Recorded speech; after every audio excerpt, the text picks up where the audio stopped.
Sir salient features थे और sir okay, features पर बात हो रही थी। तो जी सर। एक मैंने होमवर्क में भी कुछ बोला था आप लोगों को।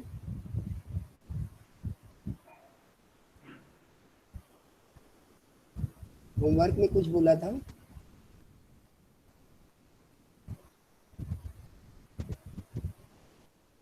यस, क्या बोला था?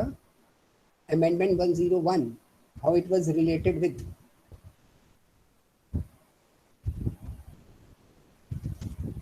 Yes sir. तो देखा किसी ने भैया उसको?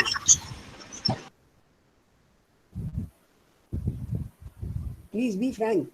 अबे यार, जब गिने चुने लोग हो तो साफ सुथरी एकदम अच्छी अच्छी बातचीत रखो, उसमें क्या दिक्कत है? किसी ने देखा यस उसको? हम्म क्या है वो?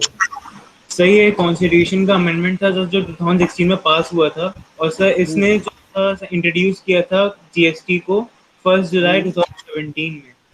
और हम्म सर जितने भी टैक्सेस थे हमारे, जो इनडायरेक्ट टैक्सेस थे वो सब रिप्लेस किए गए थे इसी अमेंडमेंट के थ्रू हम्म जीएसटी। ओके। तो अब एक जो वन 122 अमेंडमेंट भी कल बात हुई थी, वो क्या था?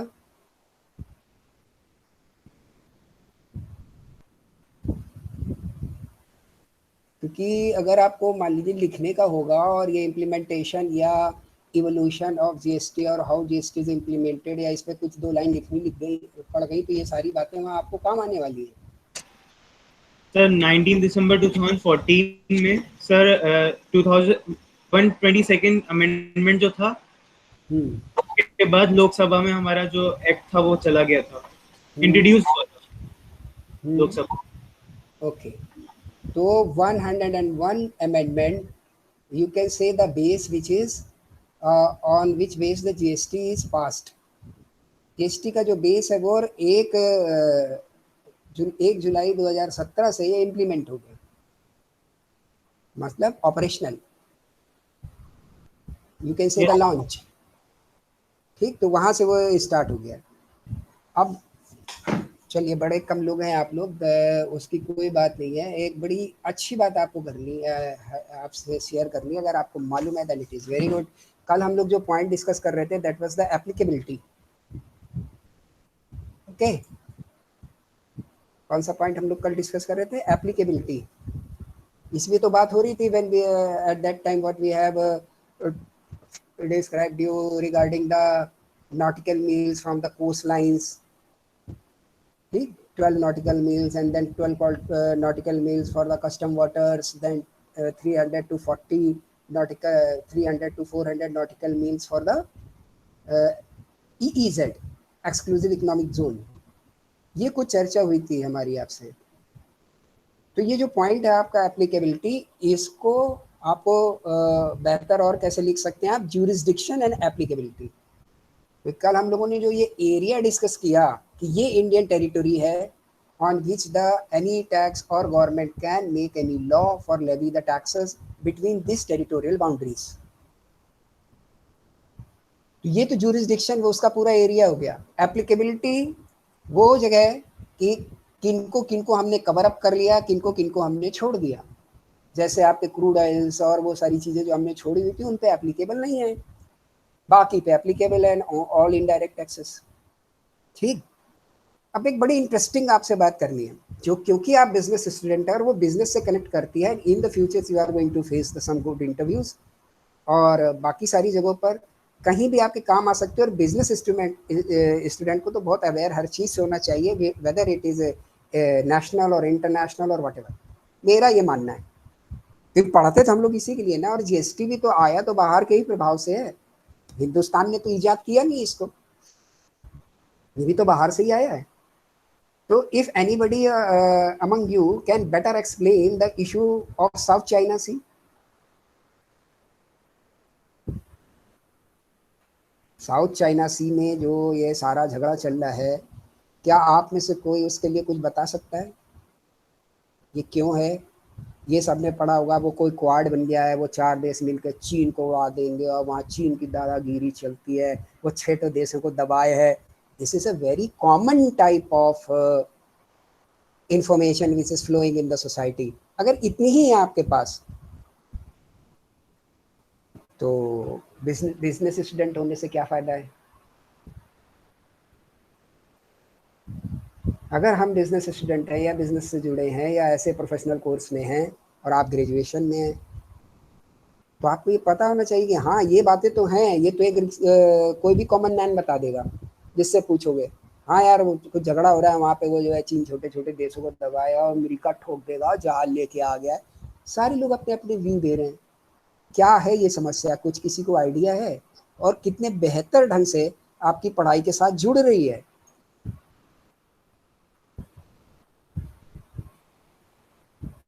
और अभी जीएसटी के साथ भी उसका कनेक्ट हम आपको बता देंगे। इंटरनेशनल रिलेशंस भी उसमें घालमेल है और उसमें यूएनओ का भी घालमेल है, लेकिन आपके लिए भी पूरी मतलब की बात है। जो पीछे आपसे पिछली क्लास में डिस्कस हुआ कि ज्यूरिसडिक्शन ऑफ जीएसटी जो हमारे देश में है वो क्या है, या किसी भी देश के लिए एक इंटरनेशनल लॉ है कि the coast from the coast line of such country 12 nautical miles is the territorial water, वहाँ उसका पूरा सवर्जिन राइट है। नेक्स्ट 12 नॉटिकल माइल्स उसका कस्टम वाटर है, वहाँ पर वो आने वाले जहाज़ों से पूछ सकता है क्यों आ रहे हो, क्यों जा रहे हो, क्या लादे हो।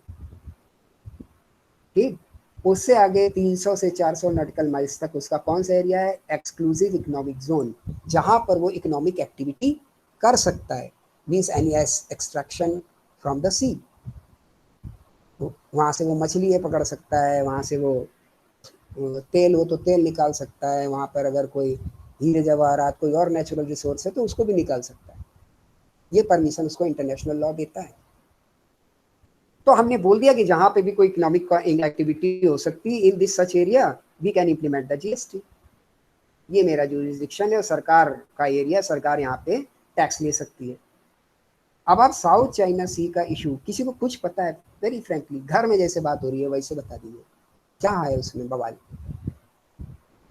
जस्ट ट्राई, ये भूल जाइए थोड़ी देर के लिए कि हम टीचर हैं आपके। मुझे घर में कोई रिश्ते नातेदार आया है, वो पूछ रहा है यार ये क्या है भैया यार साउथ चाइना सी, गाँव से आ गया बेचारा, मैं एक गाँव का हूँ, अंगोछा अंगोछा बांध के दिखाऊँ क्या, जिसे कुछ नहीं पता, अखबार पढ़ता है और जस वो उसको बेचारे को नहीं पता, और वो पूछ रहा है यार अखबार में हम पढ़ रहे हैं भैया, ये आप लोग तो यूनिवर्सिटी में पढ़ने जाते हो ना, बड़ी सी वो जगह है, कुछ साउथ चाइना सी पढ़ रहे हैं, कुछ समझ नहीं आता क्या होता है ये, तो आप क्या बताएंगे उसको। तो इंटरनेशनल बॉर्डर्स में मतलब पेट्रोलिंग पॉइंट उनके फिक्स होते हैं कि एक जैसे हम इंडियन बॉर्डर है सर, आमने सामने दो सेनाएं नहीं आती हैं, मतलब उनके भी एक लास्ट लाइन होती है कुछ पेट्रोलिंग पॉइंट की, कि बस उधर तक वो जाएंगे अपना एरिया मतलब निगरानी करके वापस चले आएंगे। और जैसे इंडिया भी ऐसा ही करता था मतलब बॉर्डर लाइन के साथ। तो जब इंडियन आर्मी अपने पेट्रोलिंग कर रही थी तो उसने मतलब सामने कुछ एक मिनट दूर एक पे मिनट ही। एक मिनट एक मिनट एक मिनट एक मिनट रोकते हैं हम आपको यहाँ पे। आपकी सारी बातचीत से ये बात समझ आ गई कि कोई लाइन है, वो तेरी यस है सर। कि मेरी है, और उस लाइन तक हम जा रहे हैं या उस लाइन तक वो आ रहा है, इस बात का झगड़ा है, यही कहना चाह रहे हैं ना आप यस कि कोई लाइन है। Yes sir. ठीक, यस सर। कोई लाइन है, ये बड़ी कॉमन बात है। अब जो मैं बात आपसे बोलने जा रहा हूँ उसको बहुत ध्यान से सुनिएगा, और वो कहाँ से आपके जीएसटी से आके कनेक्ट हो जाती है, इस पर भी जरा ध्यान दीजिएगा। Okay sir. तो अब क्या हो रहा है कि जो मैंने आपको ये बताया कि ये एक इंटरनेशनल लॉ है कि जहाँ पर भी आपकी ज़मीन की सीमा जिस देश की ख़त्म हो रही है वहाँ से 12 नॉटिकल माइल तक उसका टेरिटोरियल वाटर है, उससे आगे 12 नॉटिकल माइल तक उसका कस्टम वाटर है, उससे आगे 300 से 400 नॉटिकल माइल तक उसका एक्सक्लूसिव इकोनॉमिक जोन है जहाँ वो इकोनॉमिक एक्टिविटी कर सकता है। Because South China Sea is a very high resource capable area, जहाँ पे रिसोर्सेज बहुत हाई है। ऐसा अनुमान है कि वहाँ ढेरों पेट्रोलियम प्रोडक्ट्स हैं, ढेरों नेचुरल गैस है और कई तरीके के मिनरल्स हैं अगर वहाँ पे काम किया जाए तो what China is doing, he is creating artificial islands very near to his land. जैसे मान लीजिए बम्बई पे हमारा समुद्र खत्म हो रहा है, अब हम क्या करें, वहाँ से आगे बढ़ के 35-40 किलोमीटर के आसपास एक आइलैंड आर्टिफिशियल क्रिएट कर दें, तो बोले क्योंकि ये मेरी जमीन के पास है तो अब ये मेरा इंडिया यहाँ तक हो गया, तो अब बंबई वाली तो सीमा खत्म हो गई, क्योंकि अब लैंड मास कहाँ आ गया, वहां से 30-40 किलोमीटर आगे। और जब लैंड मास वहां से आ गया तो वहां से कोस्ट लाइन डिफाइन हो कि अब यहाँ से आगे 12 नॉटिकल माइल तक टेरिटोरियल वाटर है मेरे, और यहाँ से आगे 12 नॉटिकल माइल तक मेरा कस्टम वाटर, और यहाँ से आगे 300 से 400 नॉटिकल माइल तक मेरा एक्सक्लूसिव इकोनॉमिक जोन है। Are you getting? बात समझ आ रही है जो मैंने बोली? प्लीज बहुत ध्यान Yes, से sir. सुनिएगा, किसी Yes, भी sir, yes. इंटरव्यू, किसी भी बेटर डिस्कशन के लिए आपके लिए बहुत काम की बात है। और यहाँ कहाँ से जीएसटी आ जा रहा है ये भी बताएंगे हम आपको। अब लोगों को ये पता है कि ये कोई झगड़ा है, वहां तक सेना पहुंच जाती तो वो सामने नहीं आती, तो वो पीछे नहीं आती, वो ये है वो है। अरे तो लाइन कहाँ से डिसाइड हुई भाई? लाइन के लिए तो ये रूल है कि जहाँ पे सी बॉर्डर ऐसे डिसाइड होंगे कि जहां तक जिसकी जमीन है उससे आगे 12 और 300-400। अब जब उसने अपने लैंड को ही आगे बढ़ा लिया आर्टिफिशियल आइलैंड से 30-40 किलोमीटर, फिर आगे एक और आर्टिफिशियल आइलैंड बना लिया, तो वो 80 से 100 किलोमीटर तक तो अपनी लैंड आगे ले आया, और वहां से फिर 12 और 300-400। आप समझ रहे हैं उसने अपनी इकोनॉमिक एक्टिविटी का रेंज कहाँ तक पहुंचा दिया। और जब उसने अपनी इकोनॉमिक एक्टिविटी का रेंज बढ़ाया तो उसके पास जो जुड़े हुए देश हैं उनकी इकोनॉमिक एक्टिविटी का रेंज क्लैश होने लगा, दिक्कत होने लगी। समझ आ रही है ना बात? ये है सारा बेस इशू।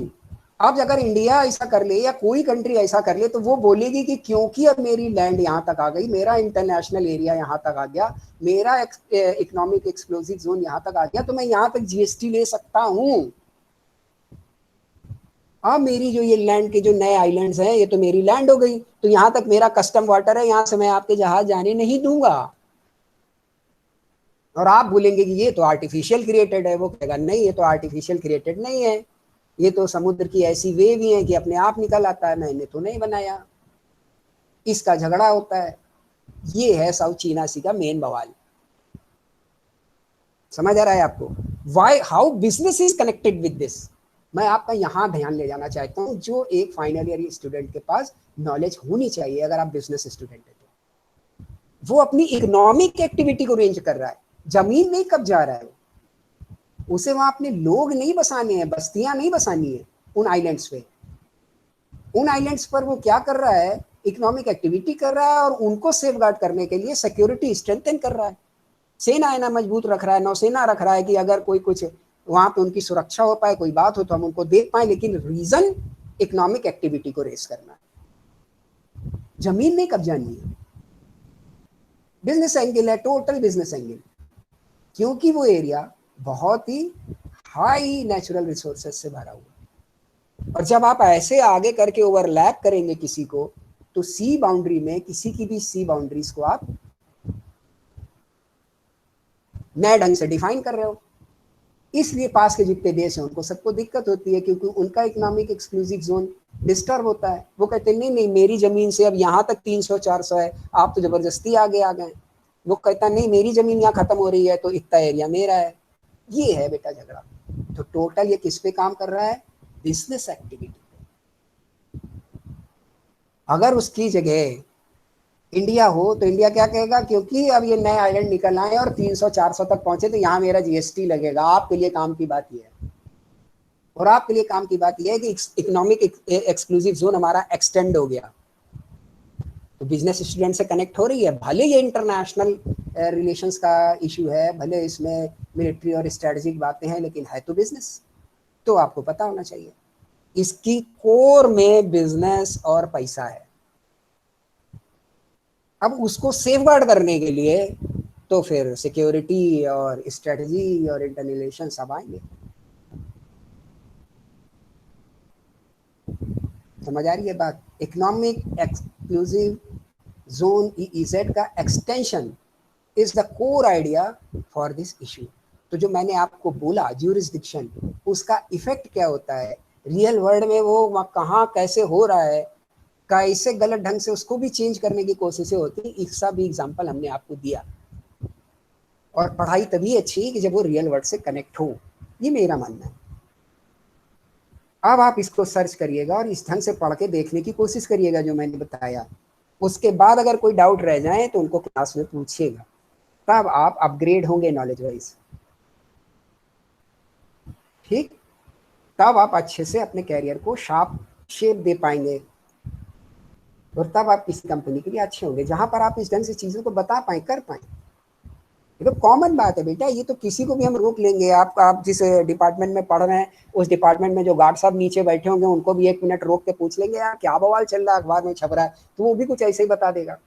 सेना सामने आ गई और सेना पीछे चली गई, फलाना बदमाश, फलाना अच्छा, खत्म। You need a different view. तो ये जो हमारी आपकी चर्चा हुई regarding the EEZ and all that and the applicability and jurisdiction, उसका एग्जांपल आपने देखा कैसे क्या क्या हो रहा है दुनिया में। बिजनेस वर्ड से करेक्ट है? आप एग्री हैं इस बात से? If all of you agree, yes sir. Yes, this Yes, is the sir. Thing. और जहां इतना बड़े बड़े पैसे आ गए, अब उसको तो पैसा बढ़ने लग गया और बेचारे जो दूसरे हैं उनकी तो पेट पे लात पड़ने लग गई, झगड़ा शुरू हो गया।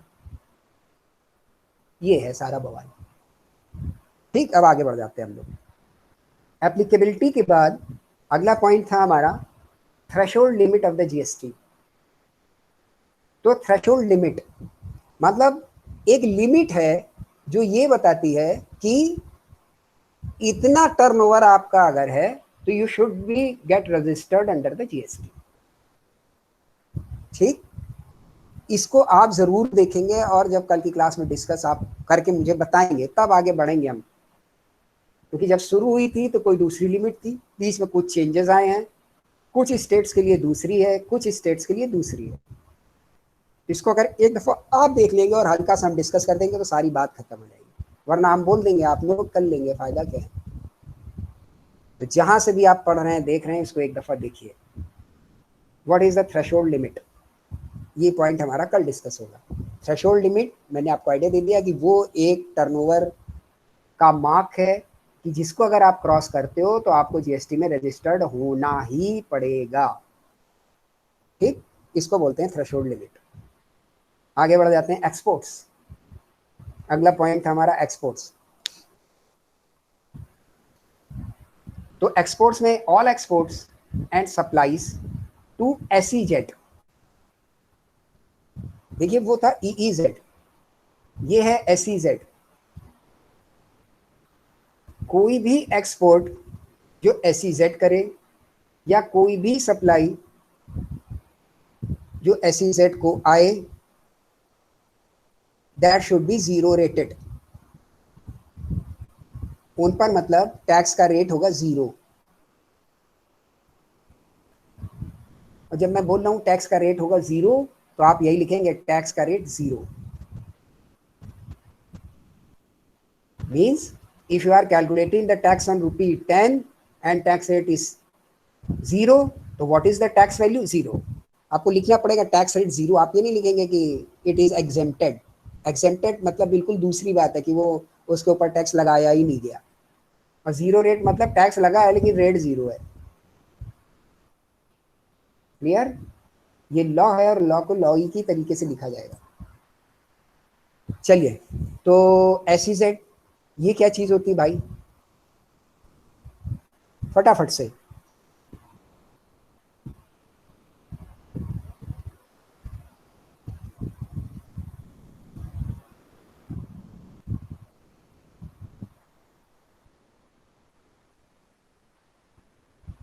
यार बिल्कुल अकबर के नौरतन की तरह तुम लोग चमक रहे हो, मुझको मिला के 10 लोग हैं, तो नौरतन भी अगर शांत रहेंगे तो बड़ी दिक्कत हो जाएगी यार, दरबार चल ही नहीं पाएगा। सब अपने अपने आप में बड़े कैपेबल हैं, तभी हैं यहाँ पर। तो नौरत्नों की तरह आप लोग एकदम दिख रहे हैं मुझे, इंक्लूडिंग मी 10। ठीक, तो जल्दी से बताइए SEZ कुछ नाम सुना है आपने, खुद जानते हैं इसके विषय में क्या होता है? अपने लेवल से बताओ तो बेटा। Special economic zone. ओके, तो कोई कैसे स्पेशल होगा?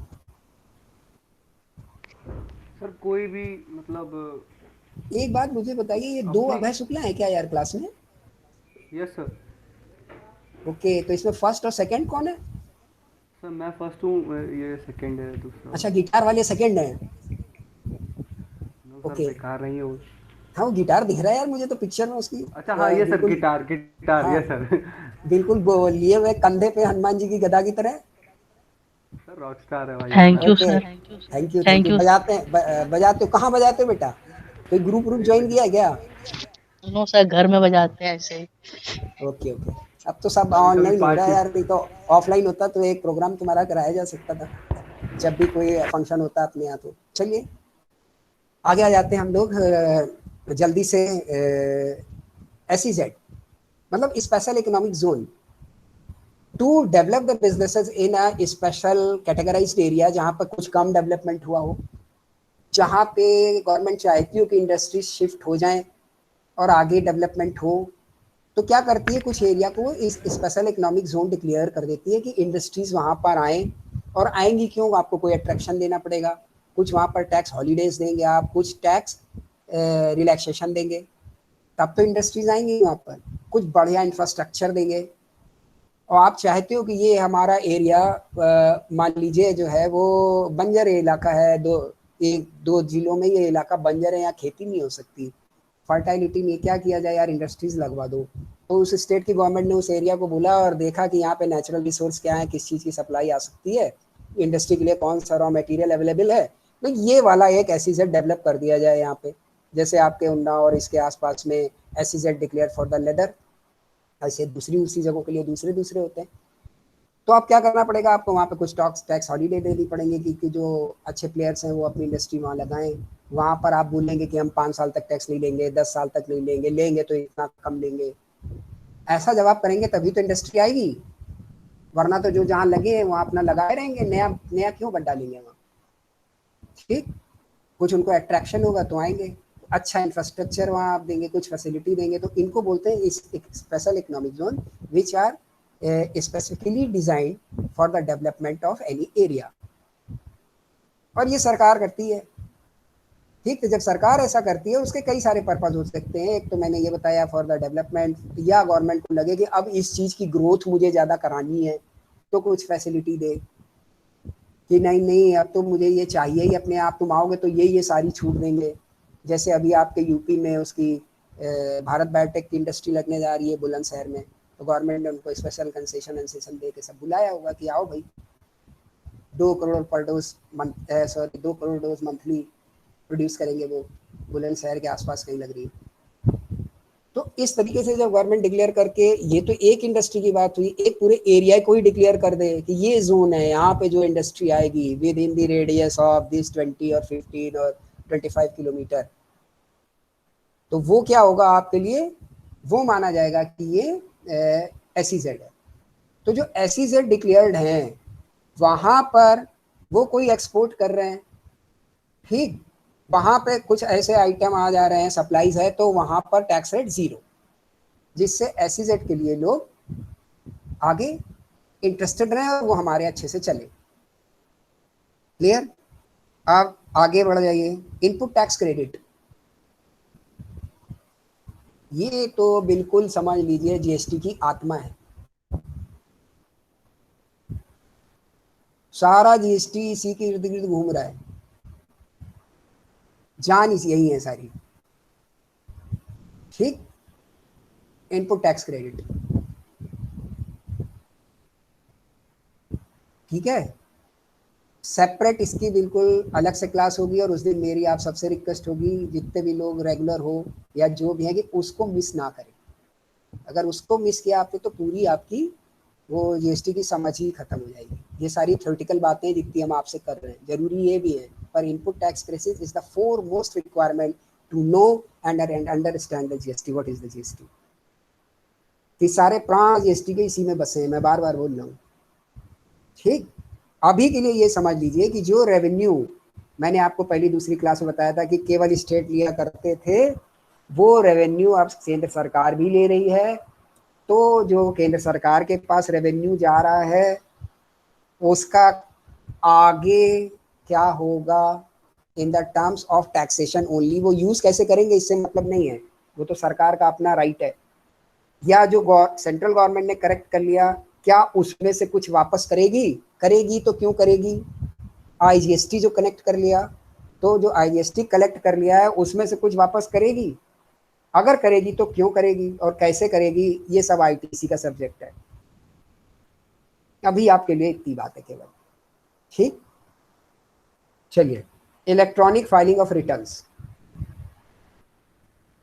तो electronic filing of the returns, इसका मतलब क्या हो गया, जो भी जीएसटी पे काम हो रहा है वो सारा इलेक्ट्रॉनिक मोड में हो रहा है। लिख लीजिए, जीएसटी में कोई पेन पेपर वर्क नहीं है when you are dealing with the government. Note down, totally online. ठीक, any doubt? Yes sir, no sir. Okay, अब जरा इस चीज की भैया कल्पना करके देखो, एक चेक आप लेके जाते हो और बैंक में लगाते हो, तो आपके साथ इतनी सारी फॉर्मेलिटी है। अब आप देखोगे यार कि या फिर वो बैंक आपको भेजेगा कि नहीं ये चेक आपकी लग गई है और ये आगे बढ़ा दी गई है, एक आपके पास आएगा मैसेज, और अगर क्लियर हो जाएगी तो आपके खाते में पैसा आ जाएगा, फिर एक दिन के बाद मैसेज आएगा कि आपका फंड रेज हो गया, आ गई क्रेडिट आपने जो लगाई थी। एक आदमी का काम इतना है। अब एक दिन में या उसमें कितने सारे लोग इससे जुड़े होंगे बेटा, जरा कल्पना करिए, कितने सारे हमारे यहाँ बिजनेस एंटिटीज हैं in whole of the India, इनके कितने सारे ट्रांजैक्शन हैं। तो बिजनेसेस के अलावा अगर ट्रांजैक्शन है तो बीच की इंटरमीडियरी बैंक भी जुड़ी होगी। इतनी ढेर सारी जब सारी चीज़ें जुड़ी हैं तो इसको मैनेज करने के लिए एक बहुत बड़े प्लेटफॉर्म को बनाया गया। अब जब आपने ये सारा काम किया तो इसका रिटर्न भी इलेक्ट्रॉनिक फाइल करिए। ठीक, तो electronic filing of the return, और इलेक्ट्रॉनिक फाइलिंग रिटर्न में कुछ कट ऑफ डेट्स हैं कि इस डेट तक ये रिटर्न फाइल होने चाहिए। पहले तो रिटर्न की बात आपको क्लियर है, क्या होता है रिटर्न? रिटर्न यस मतलब है sir. Documentary evidence of against the tax you are depositing और if you are claiming any refund. अगर आप कोई टैक्स जमा कर रहे हैं तो क्यों जमा कर रहे हैं, उसका कुछ डॉक्यूमेंट्री एविडेंस, इतना मेरा सेल हुआ था, इसमें इस परसेंट से ये टैक्स बनता है, इसको बोलेंगे रिटर्न। अगर आप कोई क्लेम कर रहे हो कि नहीं ये पैसा मुझे वापस मिल जाना चाहिए था, मेरा टैक्स ज़्यादा जमा हो गया, ये रिफंड होना चाहिए, तो उसका डॉक्यूमेंट्री एविडेंस, ये सब रिटर्न का हिस्सा होता है। ये तो मैंने शॉर्ट में बता दिया। अब इसके पीछे डिफरेंट चीज़ होंगी कि अगर 10 आइटम है तो 10 आइटम का अलग अलग अलग मिला के एक में कंपाइल करना, वो सब अलग बातें हैं। मोटी बात ये है कि any claim regarding the money and any depositing regarding the money which is in the name of the tax of GST, then it should be backed by the some documentary evidence which is called return. Return के format में ही आप बताओगे कि मैं ये जमा कर रहा हूँ, और रिटर्न के फॉर्मेट में ही आप मांगोगे कि ये ज़्यादा जमा हो गया, वापस कर दो। ठीक, उसकी एक सेट डेट होगी। अब एनी पेमेंट मेड और अवेलेबल, बहुत ध्यान से इसको नोट कर लीजिए, कोई भी पेमेंट जो आपको मिलेगा या जो आप करोगे वो किस किस मोड से करोगे? इंटरनेट बैंकिंग, डेबिट और credit card, NEFT and RTGS.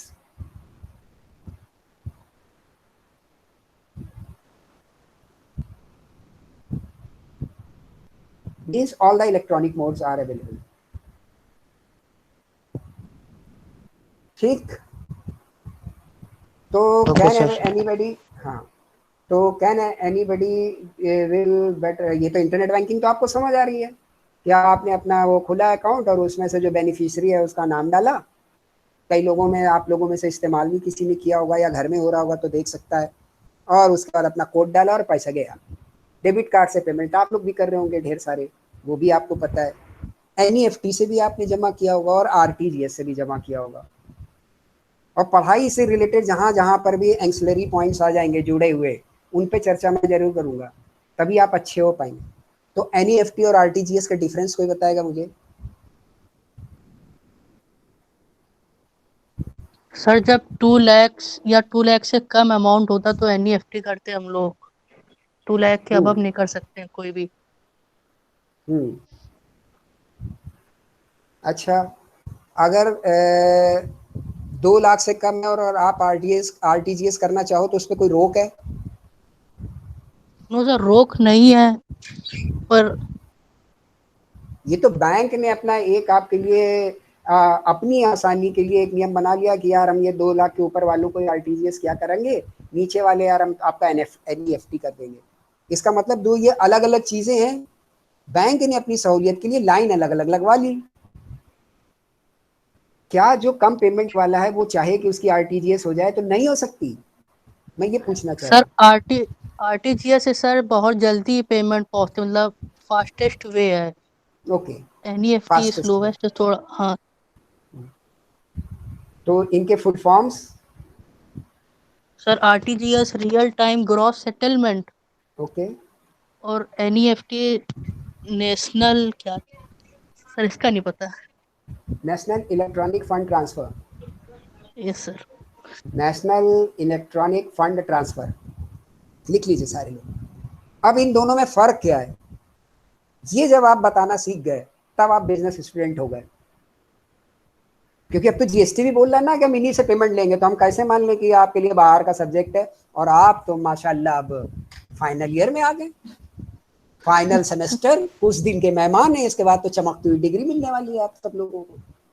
और बैंकिंग भी पढ़ाएं आप, इनकम टैक्स भी पढ़ाएं, सब कुछ पढ़ाएं, तो आपको तो पता ही होना चाहिए कि क्या होता है एनईएफटी और आरटीजीएस, इनमें क्या डिफरेंस है। जल्दी देर ये बेटा कॉमन मैन का डिफरेंस है। ये उसी तरीके का जवाब है, बिल्कुल सिंपल सिंपल जवाब है। ये किसी को भी खड़ा करके पूछ लोगे जिसने थोड़ा सा भी इसको सुना या पढ़ा होगा, वो यही जवाब देगा। इसमें बड़ी जल्दी चला जाता है। इसमें यार मैसेज एनईएफटी कर दो तो हो सकता शाम तक आए, या हो सकता हुआ यार कल आए। सर आरटीजीएस एनईएफटी में कोई मिनिमम लिमिट नहीं होती है। बेटा बहुत ध्यान से समझ लो, जहाँ लिमिट और ये सारे वर्ड आ रहे हैं, ये बैंक और जो आपके बीच में ये एक आदमी दूसरे आदमी को पैसा देना चाहता है, इसके बीच में जो इंटरमीडियरी है, इसके द्वारा बनाए गए बाई लॉज हैं कि वो जो ट्रैफिक जनरेट हो रहा है, डिमांड कर रहा है आरटीजीएस और एनईएफटी की, उसको कैसे बांटा जाए, बस इतने के लिए है ये। मैं क्या चीज आपसे पूछना चाह रहा हूँ कि इसकी ऑपरेशंस कैसे हैं। ऑपरेशन में ही तो कोई परिवर्तन होगा ना, तभी तो कोई चीज ज्यादा तेज हो पा रही है। बात समझ आ रही है आपको? जैसे अब आपसे कहा जाए कि यार वो आप यूनिवर्सिटी में हो, अच्छा अच्छा अच्छा, एक काम करो यार, कल्याणपुर पे मिलना। आपके पास कोई साधन नहीं, आप पैदल चल दिए, एक मोटरसाइकिल से बैठ के चला गया, आपसे 10 मिनट पहले पहुंच गया। एक के पास और बहुत फास्ट रेसिंग कार थी, सड़क भी खाली मिल गई, वो 3 ही मिनट में पहुंच गया।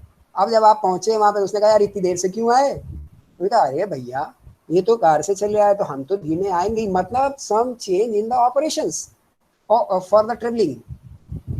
ये जो रास्ता था इसे तय करने में लोगों के अपने अलग अलग तरीके के ऑपरेशंस थे, that is why the result is different.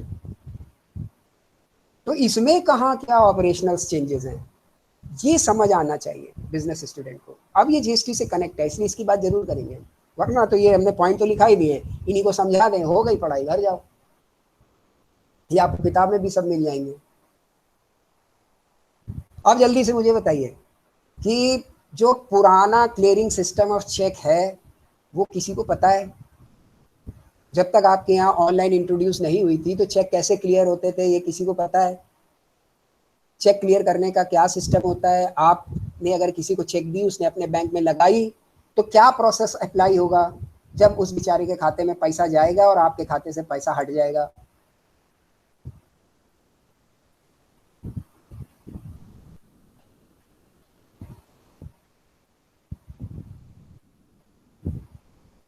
Darkness,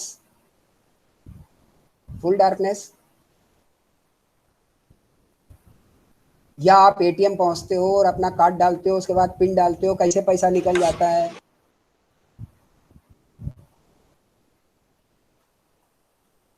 या आपने एक फ्लिपकार्ट को ऑर्डर किया और उसके बाद उसका सामान पे आपने ओके कर दिया, उसका मैसेज आ गया, आपने परचेज दबा दिया, उसका ऑप्शन भी आ गया कि वो घर पे डिलीवरी नहीं है साहब क्योंकि ऑनलाइन का समय है, तो आप पेमेंट कर दें, तो आपने डेबिट कार्ड से उसको पेमेंट कर दिया। एक पिन आ गया और आपने पेमेंट कर दिया, क्या प्रोसेस अप्लाई हुआ?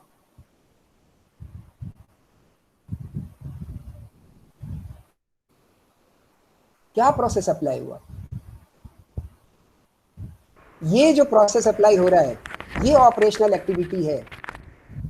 यस बताइए, कोई प्लीज हल्का फुल्का ट्राई करें जरूर। सर ऑनलाइन से वेरिफिकेशन जल्दी हो जाता है, और पहले वाले चेकिंग मतलब चेक क्लियर होने वाले सिस्टम में वेरिफिकेशन थोड़ा लेट होता होगा। ओके, वन थिंग, वेरिफिकेशन, ये बात बिल्कुल सही है। क्या वेरीफाई होगा? कि जो आदमी दे रहा है वो जेन्यून है, जो ये यस दावा सर। कर रहा है कि मेरे खाते से ले लिया जाए, क्या वो जेन्यून है? Yes sir. और जो फिर जिसको सेकंड जा क्या, रहा है वो, मतलब एग्जैक्ट वही मतलब पर्सन है, वो करेक्ट जेन्यून है? पर्सन है, यस जेन्युइन वो है, जेन्यून है, करेक्ट पर्सन है। करेक्ट। दोनों की जेन्यूनिटी आपने चेक कर ली। इसके बाद क्या चेक करना है आपको? कि जो आदमी देने के लिए ऑर्डर कर रहा है क्या उसके खाते में उतना पैसा है कि नहीं है, ये भी तो चेक करना पड़ेगा। Yes sir, yes sir. ठीक। नहीं तो चेक बाउंस हो अब इस, जाएगी। यस, तो जब ये सारे काम हो जाएंगे तब ट्रांसफर हो जाएगा। और ये जो आपने पीछे की क्लासेस में पढ़ा है निगोशिएबल इंस्ट्रूमेंट एक्ट, इसका सारा हिस्सा है ये। और जो बैंकिंग पढ़ के आए आप उसका सारा हिस्सा है ये। अब जल्दी से हम अभी तो मेरे पास 14-15 मिनट है, मैं कोशिश करूंगा कि तेजी से हम लोग इसको समझ पाएंगे क्या एनईएफटी है, क्या आरटीजीएस है, और क्या समय में वाली बात हटा दीजिए बात दिमाग से। जैसे आप ऑपरेशनल इफेक्टिवनेस समझ में आएगी, ये समय में की सारी बातें आपके दिमाग से हट जाएंगी। और क्या conventional method of cheque clearing हुआ करता था? तो conventional method of cheque clearing में मान लीजिए आप कानपुर में और आपका एक ट्रेडर बंबई में है, आपने उसको चेक काटी, तब ऑनलाइन कुछ है नहीं, तो पहले चेक पहुंची डाक से उसके पास। अब जब डाक से उसके पास पहुंची उसने अपने बैंक में लगाई, तो जितने ये बैंक होते हैं एक पूरे एरिया में, इनकी क्या होती है, एक नोट करते जाइए साथ में, शायद आगे आपको कभी जल्दी ये बातें मिले ना। इनकी सारी उस डिस्ट्रिक्ट में डिस्ट्रिक्ट वाइज क्या होती है, एक सर्विस ब्रांच। और ये आज भी होती है ऑनलाइन सिस्टम में भी, प्लीज नोट डाउन। ऐसा नहीं है कि ये कॉन्सेप्ट खत्म हो गया है, जो भी पुराने हैं उन्हीं के ऊपर नया सिस्टम अच्छे ढंग से डाल दिया जाता है। सर्विस ब्रांच के पास वो जो आपकी तरफ से चेक गई कि पेमेंट वाली, उसने अपने खाते में लगाई, उसने मान लीजिए आप बैंक ऑफ इंडिया के हैं और वो बैंक ऑफ बड़ौदा का है, उसने बैंक ऑफ बड़ौदा बंबई की सर्विस ब्रांच तक वो चेक पहुंच जाएगी अपने आप उसकी ब्रांच से।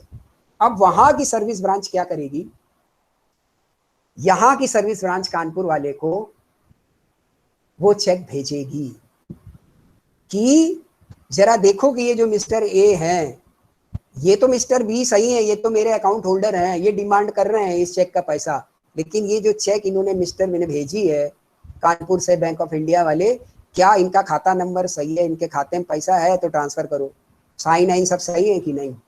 तब वो देखेगा जब इसके यहाँ आएगी कि हाँ ये चेक सही है, ये खाता सही है, इनके साइन सही हैं, अब वो ट्रांसफ़र फिर यहाँ से वापस ऑर्डर जाएगा, फिर वहाँ की सर्विस ब्रांच आपके खाते में पैसा ट्रांसफ़र करेगी। जब ये पुराने सिस्टम थे और दूर दराज की चेकें हुआ करती थी तो एक एक डेढ़ महीने 2 महीने कभी कभार तो चेक क्लियर होने में लग जाते थे।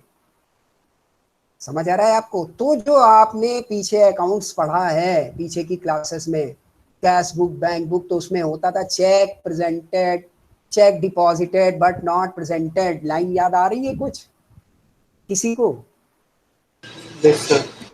तो वो इसलिए हुआ करता था कि because there is a time to deposit and clear. अब इसकी ज्यादा जरूरत नहीं पड़ती क्योंकि ऑनलाइन ट्रांसफर है सारे। तब दिक्कत होती थी कि पता लगा ए ट्रेडर ने बी ट्रेडर को दे तो दी चेक, तो आप लिखोगे डिपॉजिटेड बट नॉट प्रेजेंटेड, अभी तो प्रेजेंट ही नहीं हो पाई है, रास्ते में है कहीं। अब ये दोनों बैंक आ गए, अब फिर नोट करते जाइएगा बेटा, ये दोनों बैंक आ गए। अब इन दोनों बैंकों के बीच में कुछ घपला न हो जाए इसके लिए क्लियरिंग ऑफिस होता है, क्लियरिंग डिपार्टमेंट। और इसको कौन कंट्रोल करता है? Reserve bank. अगर उस जिले में रिजर्व बैंक नहीं है तो एसबीआई, अगर एसबीआई भी नहीं है उस डिस्ट्रिक्ट में तो पीएनबी के पास है ये काम। मतलब तो look after between the negotiations of the two bank. अब आप समझते जाइए कि चीजें कैसे हो रही हैं, जो हमको इतनी आसान लग रही है कि क्लिक ऑफ द माउस गया, हो सारा काम अब भी ऐसे ही रहा है, हो सारा काम अब भी ऐसे ही रहा है। तो आपको बेस बात समझ आई कि customer to bank and bank to different bank, and उसकी सर्विस ब्रांच, उस सर्विस ब्रांच से डिफरेंट बैंक, उसकी सर्विस ब्रांच, और दोनों सर्विस ब्रांच ने कहां पर मुलाकात की? क्लियरिंग हाउस में। कि कल अगर इन दोनों सर्विस ब्रांच के बीच में कुछ इशू आ जाए कि यार नहीं ये तो 1 लाख की नहीं थी, वो 1,01,000 की थी, और या तो गलत है फलाना है, तो कोई तो यार अंपायर हो उनके बीच में जो बोल सके कि नहीं नहीं ये एंट्री ऐसी थी, ये था। तो वो अंपायरिंग या वो क्लियरिंग कौन कराता है? Reserve bank. और on the behalf of the reserve bank, the respective bank of the district head, या पीएनबी अगर स्टेट बैंक भी नहीं है वहां पे, तो ये एडॉप्टेड सिस्टम है हमारे यहाँ का। ये तो पुराना सिस्टम हो गया। जब से एनईएफटी आया तो इसने क्या कर दिया? होता यही सब है, बहुत ध्यान से सुनिए, ये ही सब होता है, लेकिन ऑनलाइन हो जाता है। अब आपकी बैंक ने उठाया और आपकी जो है वो खटाक से आपने जो है उसको ट्रांसफर मारा, तो उसने उसके यहाँ डिमांड पहुंची, उसने अपनी सर्विस ब्रांच को दी, उस सर्विस ब्रांच ने सीधे क्लियरिंग हाउस से आपकी सर्विस ब्रांच, और वहां से जब वेरिफिकेशन होके पहुंचा वापस तो आपको पैसा आ गया। इसमें जो टाइम लग जाता है 2-4-5 घंटे का, तो कि आप अकेले तो है नहीं, आपके साथ 10 लोगों ने डाल दिया, उन 10 लोगों की 10, एक जिले में 10 ब्रांच हैं, उन सबकी एंट्री एक साथ पहुंची सर्विस ब्रांच के पास उस जिले की, तो वहां पे 100 एंट्री इकट्ठा हो गई, तो उसको भी तो कोई पोस्ट करके चढ़ाएगा। उसने चढ़ाई तो वो क्लियरिंग हाउस में पहुंची, तो क्लियरिंग हाउस में हजारों पड़ी हैं, वो 1000 एक जगह इकट्ठा हुई, तो फिर दूसरी सर्विस ब्रांच में आई, उन्होंने अलग अलग बांटी। इसमें एक प्रोसेस में टाइम लगता है, तो आपको 4-6 घंटे से 24 घंटे से इतना समय लग जाता है। This is NEFT. ये सब इलेक्ट्रॉनिक मोड से हो रहा है, हो वही रहा है, कुछ अलग नहीं हो रहा है, कुछ बदला नहीं है, मेथड इजियर हो गया। भाई आज भी अगर आप ऑनलाइन ट्रेडिंग कर रहे हो तो खरीदने वाला है, बेचने वाला है, पैसे का लेन देन है, चीजें इलेक्ट्रॉनिकली आसानी से हो रही हैं। Same with this clearing system. तो ये एनईएफटी हो गया। अब आरटीजीएस और एनईएफटी में क्या डिफरेंस है, ये अगर आप नोट डाउन करते जा रहे हो, बहुत ध्यान से मेरी बात को सुनना। आरटीजीएस का केवल एक ही जगह है जहां से सारी इंडिया का आरटीजीएस हो रहा है, मेन स्टेशन बॉम्बे। बॉम्बे में जो आरबीआई का ऑफिस है वो लुक आफ्टर करता है आरटीजीएस को। अब ये जो आरटीजीएस के थ्रू आपकी डिमांड जाती है पेमेंट की या कलेक्शन की, जिसको मिल रहा है वो तो मनी कलेक्ट करना चाहता है, आप देना चाहते तो आपके लिए पेमेंट है। तो ये क्या होती है, ये जैसे मान लीजिए एक साइड पे बैंक ऑफ इंडिया है, एक साइड पे आपकी बैंक ऑफ बड़ौदा है, तो बैंक ऑफ बड़ौदा से मान लीजिए आप क्या करेगा वो आरटीजीएस, बहुत ध्यान से सुनिएगा, उसके पास साइमल्टेनियसली जितने बैंक हैं उनके अकाउंट उसने अपने यहाँ खोल रखे हैं। थोड़ा थोड़ा ध्यान दीजिए रहिएगा, आप बोलेंगे तो हम 1-2 मिनट रुक जाएंगे, 5 मिनट हैं अभी मेरे पास, कोशिश करेंगे हम इस 5 मिनट में बात खत्म हो जाए। आरटीजीएस की जो क्लियरिंग डिपार्टमेंट की ब्रांच है उसने क्या कर रखा है, अपने यहाँ अकाउंट खोल रखे हैं, बीओबी, बीओआई, आईसीआईसीआई, एचडीएफसी, ये सारे खोल रखे हैं। उसके बाद क्या हुआ कि मान लीजिए बीओआई से डिमांड आई 4 ब्रांचों के लिए, उसने क्या किया, यहाँ की भी सारी उठा के देखी हुई है और अपने लेवल से विदाउट वेरीफाइंग दोस्त कि वहां से वेरिफिकेशन अभी नहीं करवाया है उसने, आरटीजीएस ने, क्लियरिंग हाउस ने अभी वेरिफिकेशन नहीं कराया जहां से डिमांड होनी चाहिए। एनईएफटी में उसका वेरिफिकेशन होता है तब पेमेंट होता है। उसने अपने लेवल से, भाई उसके जैसे यहाँ से आई 10 डिमांड आई तो यहाँ से 10 पेमेंट भी आए होंगे। किसी ब्रांच के किसी भी बैंक के ऊपर अगर 10 पेमेंट की कॉल आ रही है तो 10 उसके पास डिपॉजिट की भी कॉल आ रही होंगी। आरटीजीएस को तो सब दिख रहा है जो क्लियरिंग करा रहा है कि यार इससे कुल मिला के 1 लाख रुपए मांगे जा रहे हैं, इसको कुल मिला के 90,000 रुपए देने हैं, ये तो उसे दिख रहा है ना। तो उसे ये आइडिया तो लग रहा है कि हाँ ये मिलता जुलता अमाउंट है समहाउ, वेरिफिकेशन में बहुत टाइम लगता है, ऐसा करता करो ये क्लियर कर दो। और उसके बाद उसने देख लिया कि कौन कौन से क्लियर होके आ गए, वो अलग, नॉन क्लियर है तो वो फिर उनसे कंफर्म करा लेगा, पूछ लेगा, लाओ बताओ कि ये मैंने तो पेमेंट कर दिया है अपने उस पे आपकी डेबिट क्रेडिट से, ये बताइए कि ये जो पेमेंट गया ये सब सही है। और मिलान करके शांत होके बैठ जाएगा।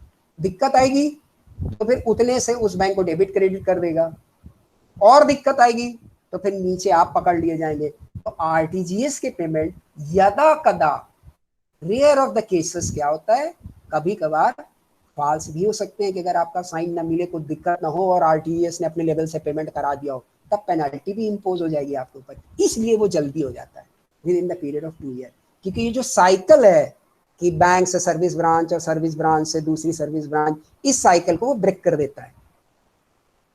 Total demand versus total deposit मिला के पेमेंट करा देता है, और फिर बाद में शाम तक सबका हिसाब करता रहता है, लाओ अपना अपना हिसाब बताओ, और मिला देता है फिर बाद में। और कोई दिक्कत रह जाती है तो फिर वो बाद में रिकनसाइल की जाती है। कुछ क्लियर हुआ आपको? Yes sir. कुछ क्लियर हुआ अभय जी? Yes sir. अतीक कुछ क्लियर हुआ बेटा? यस सर, सब क्लियर हो गया। तो ये बहुत बड़ी बात है, ये बिजनेस स्टूडेंट को जरूर आनी चाहिए कि आरटीजीएस है क्या, क्यों 2 घंटे में पेमेंट हो जाता है।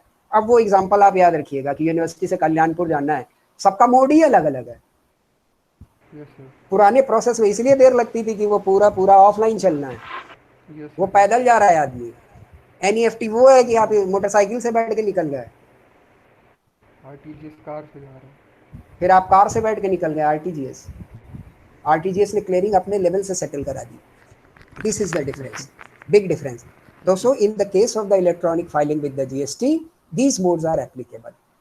हम लोग की बात यहाँ से शुरू हुई थी, ये बीच में टॉपिक निकल रहा है तो इनको हम लोग को डिस्कस करना पड़ा जिससे समझ अच्छी बन जाए। Okay, now the tax deduction on payment made. अगला पॉइंट तो ये था, tax deduction on the payment made. एक बात बताओ यार, आगे इसको अभी कंटिन्यू किया जाए कि रोक दे, जैसी इच्छा आप लोगों की हो, क्योंकि मुझे लग रहा है बहुत सारे नए कॉन्सेप्ट्स, नई बातें आ गई हैं, तो दिमाग पे जोर काफी पड़ गया होगा। आप कहिए तो अब टाइम भी 2-4 मिनट का बस्ता रुक जाता है। ठीक सर, ये टॉपिक नेक्स्ट लेक्चर में कर लीजिएगा। सर, एक क्वेश्चन था सर, हाँ हाँ मतलब सर थोड़ा सा इंटरनेशनल है लेकिन समझने की कोशिश, मतलब किसी से पूछ जल्दी नहीं बोलिए, सकते टाइम ऐसे कम है आपसे हम लोग पूछ। के पास। सर, ये जो इसराइल और फिलिस्तीन वाला है सर, जो इनका वॉर चल रहा है सर, इसमें भी कुछ इकोनॉमिक अरे यार भाई, उसकी तुम वजह से यार ये इंटरनेशनल बिजनेस की क्लास बन जाएगी पूरी, ये थोड़ा इसको सा मत सर, जोड़ो। अरे थोड़ा इसको सा मत सर, जोड़ो, थोड़ा सा। क्योंकि ठीक है सर। ये इश्यूज भी बड़े कंट्रोवर्शियल हैं। ठीक, सर, क्योंकि 1 2 हमने इसका मतलब इसका स्टार्टिंग से मतलब स्टडी किया कि क्या मैटर था, लेकिन सर अभी जब आपने ये पीएलए वाला बताया तो सर हमको पीएलए, लगा कि शायद साउथ चाइना सी वाला अभी आपने क्लियर हाँ किया साउथ चाइना तो सी तो हम बिल्कुल बेटा, वो तो आपके जीएसटी से कनेक्ट हो रहा है इसलिए हमने जोड़ वही दिया। वही सर, तो वही मतलब मैंने सोचा शायद इसमें भी तो कुछ ऐसा नहीं हो सकता, क्योंकि देखो भाई, 1 मिनट के लिए मैं आपको बता दूं।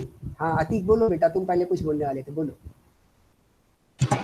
नहीं सर, वो आई वाज जस्ट कंफर्मिंग कि मतलब ये चीज़ जो है वो इंटरनेशनल से कैसे कन्वर्ट हो सकती है। क्या बेटा? मतलब जो इजराइल वाला अभय बोल रहे हैं, नहीं, वो हमने तो उसमें कुछ नहीं जीएसटी बोला से है कनेक्शन अभी। नहीं हो सकता ना? नहीं, हमने तो कुछ ऐसा बोला ही नहीं अभी, अभी तो अभय बोल रहे हैं।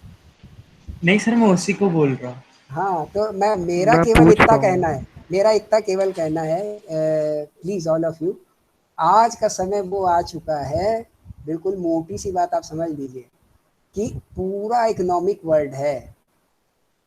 आपका एंगल हमेशा ये होना चाहिए कि कोई इकोनॉमिक रीजंस भी होते हैं हर चीज के पीछे। बेटा, लड़ाई इकोनॉमिक है। आप बताओ ना, क्या घूसे थप्पड़ों से लड़ाई हो रही है? एक गोली मारनी है तो उसकी भी कॉस्ट है, एक बम फोड़ना है तो उसकी भी कॉस्ट है, एक मिसाइल है तो उसकी भी कॉस्ट है। आज किन देशों की सेनाएं बात सही है सर। आज किन देशों की सेनाएं मजबूत हैं, जिनके पास बड़े बड़े फाइटर प्लेन, बड़ी बड़ी मिसाइल्स हैं? कितने के एक एक फाइटर प्लेन है, जरा सर्च कर लीजिएगा। क्या छोटे देशों की ये इकोनॉमी है कि वो 2 फाइटर प्लेन भी अफोर्ड कर सकती हैं? और आप अपने यहाँ तो हर 2-3 महीने में एक मिग क्रैश करवा देते हो। तो क्या मालदीव ये सपने में सोच सकता है कि हम भारत से लड़ेंगे? भले कितने वहां बहादुर लोग हों, भले वहां पर कितने देशभक्त लोग हों। तो आज की लड़ाई में कहीं ना कहीं पैसे का बड़ा रोल है। मैं ये कह रहा हूँ केवल रोल है, अभी इजराइल उसमें क्या है इसमें हम नहीं जाएंगे। ठीक, पहले हम जीएसटी की सारी बातें कर लेंगे, फिर आपके सारे पॉइंट भी लिया करेंगे, कोर्स भी तो बच्चा हो जाए।